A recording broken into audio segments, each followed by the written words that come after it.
So ayun nga guys, meron po tayong gagawin na iPhone 13 Pro widescreen issue. So sa mga ganitong model is karamihan po is nagwa-widescreen. So gagawin po namin to na hindi po kami magpapalit ng LCD. So maraming salamat po sa pagtitiwala sa cellphonerepair.tv. God bless.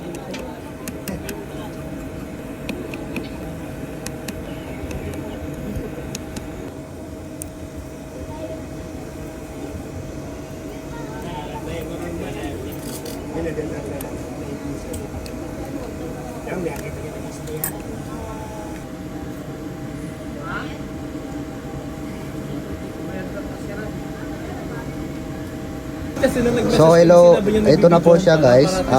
Nagawa na po yung iPhone 13 Pro kanina na widescreen. So sa may gusto magpagawa sa amin, mag-PM lang po kayo sa FB page namin, cellphonerepair.tv. Huwag niyo po makalimutan mag-like and follow. Maraming salamat po and God bless.